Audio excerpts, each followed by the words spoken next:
I am tired of myself. When you say I'm sick and tired of being sick and tired, that's the facilitator of change. That's when you're ready to say these words, no more excuses. No more excuses. I've never met a person who was not successful that didn't have a great amount of self-discipline within their life. Self-discipline and being able to perform and being able to keep your life on schedule and being able to keep commitments and promises and meet deadlines is essential to success. None of us can afford to have a life that is controlled by someone else or a life that is basically controlled by our emotions.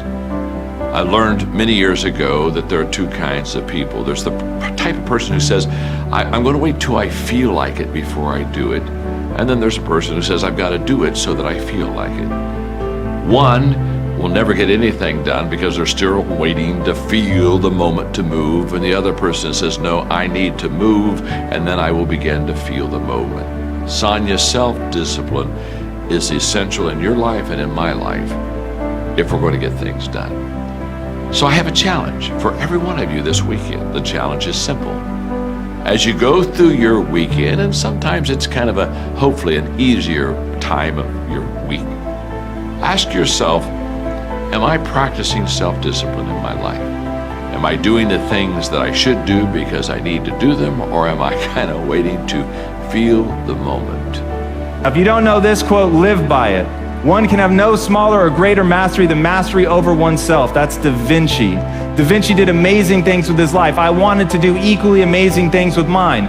And if that's the game that we're playing, if I can construct my belief system, if I can choose at any moment to believe something that's more empowering than I was believing the moment before, and that will actually find its way into my actions, allow me to do things that I couldn't do the moment before, then it's like that moment in The Matrix where Neo realizes he knows Kung Fu. And that's like, as funny as that is, that's how I think about life. To me, the very fundamental purpose of life is to find out how many skills I can acquire that have utility, and then put that utility to the test in service of something greater than myself. Stop comparing yourself to others. So the first thing you do is stop focusing on other people. Instead, focus on being the best version of you that you can. Then you'll recognize that you deserve to sit at the big table with everybody else after you become the best that you can be. Now, once you've accepted that you have as much right to success and much right to succeed as anybody else, the next step is learning how to talk the talk. You have to get fluent in the language of success so you speak it with ease. Surround yourself with people who've accomplished their dreams and immerse yourself in the culture of achievement. The ideal situation for a man or woman to die is to have family members praying with them as they cross over. He said, but imagine, if you will, being on your deathbed and standing around your bed, the ghost of the dreams, the ideas, the abilities, the talents given to you by life, and that you, for whatever reason, you never went after that dream. You never acted on those ideas. You never used those talents. You never used those gifts. And there they are standing around your bed looking at you with large angry eyes saying, we came to you and only you could have given us life. And now we must die with you forever.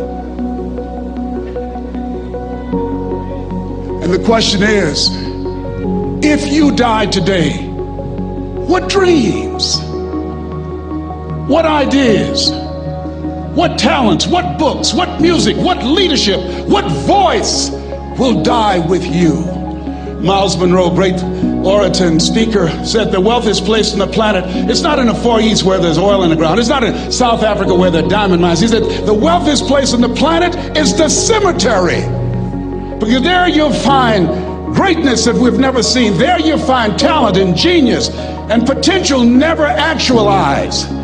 Perhaps that's why Henry David Thoreau wrote the words, "Oh God, to reach the point of death, only to realize that you've never lived." Maybe that's why some unknown writer wrote the words, "What if you live your whole life only to discover that it was wrong? That it was wrong. That you were chosen to do something else and you didn't do it." Repeat after me, please. Live full. Die empty. I want you to take some notes and some things, and I want you to think about your goals and dreams in the three categories that I mentioned: personal, professional, and your social contribution. How many of you are serious about your goals and dreams? Raise your hands, please. Thank you very much. How many of you don't want to take your dreams to your grave with you? Raise your hands, please.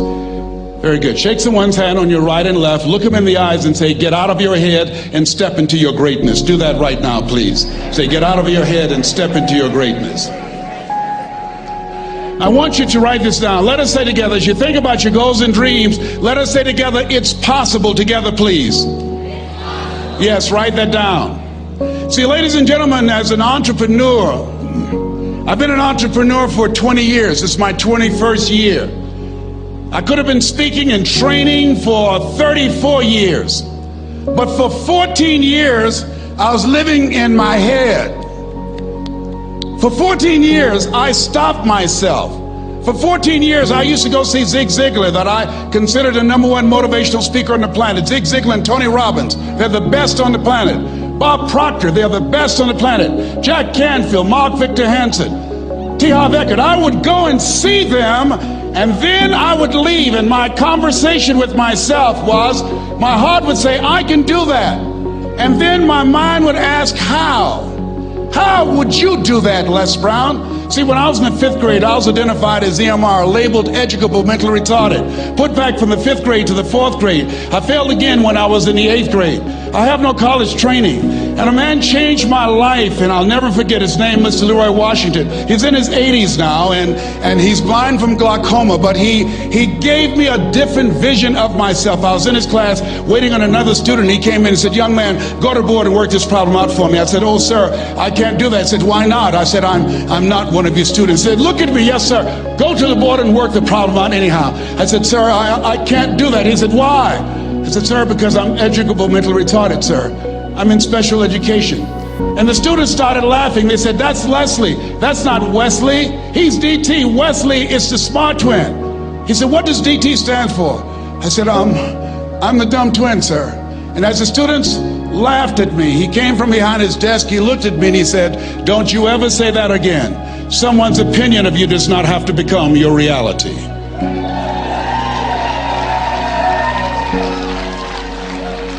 On one hand, I was humiliated, but on the other hand, I was liberated, because he looked at me with the eyes of Goethe, who said, "Look at a man the way that he is, he only becomes worse.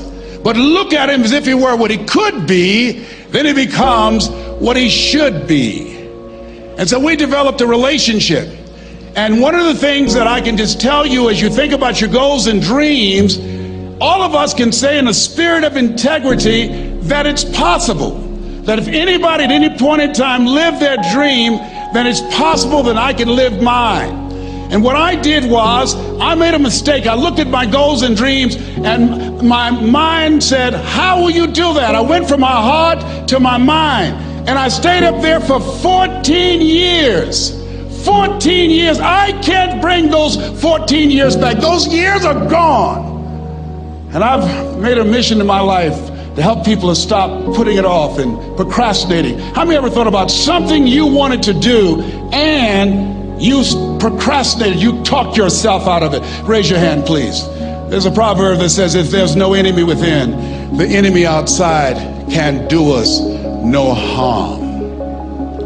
And so, as you look at your goals and dreams, every day we must convince ourselves, we must sell ourselves on that it's possible. Every seminar, every workshop, every book that I've ever read, every speaker that I've ever heard, it interrupted what I was believing about myself. Everything that you do, everything matters. As you go through each day, I know now as I look back at age 63, looking at my life, everything matters. T. Harv is right. How you do anything is how you do everything. And I realized that the choices I was making was based upon how I saw myself. Let us say together, it's necessary.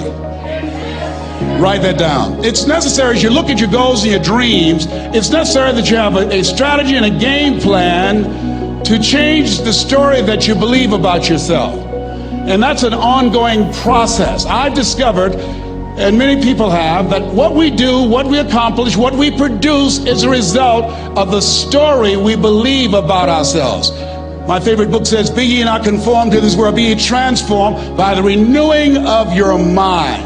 And so as I began to work on myself, I realized that I'm getting out of one story and stepping into another story. As I become aware of some things, there's still some things I'm not aware of. So I'm still growing, I'm still developing.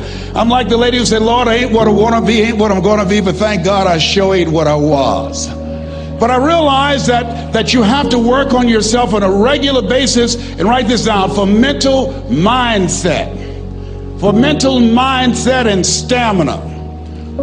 Because things are going to happen to you. I believe that the reason that most people go to their graves with their talents and abilities and skills in them is because of the fact, number one, many are like me. They didn't know that they didn't know and thought they knew. I thought I knew myself, and I really didn't know myself as well as I thought. I've discovered that sometimes people can take you to a place within yourself that you can't go by yourself. The other reason is I was afraid. I never worked for a major corporation. I wanted to speak for corporations. I was afraid I would be exposed because I don't have a college education. I felt inferior because of the fact that I don't have a college education. I allowed that level of fear of failure to stop me. And because I never had any experience in it, I assumed that I could not do it.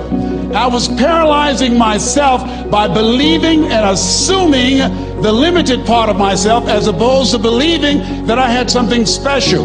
You have something special. There's something you want to do. Because you don't know how to do it doesn't mean that you can't learn. I like something that I heard. You don't have to be great to get started, but you have to get started to be great. Repeat after me, please. Leap and grow your wings on the way down. See, the people that will live their dreams, the 2% that will do that, these are, and write this down, become a risk taker. They're risk takers. They don't mind failing. They don't mind making mistakes. They're willing to take life on, take life in the collar. This, God said, if you're not willing to risk, you cannot grow. And if you cannot grow, you cannot become your best. And if you cannot become your best, you can't be happy. And if you can't be happy, then what else is there? I like what Helen Keller said. She said, life is short and unpredictable. Eat the dessert first.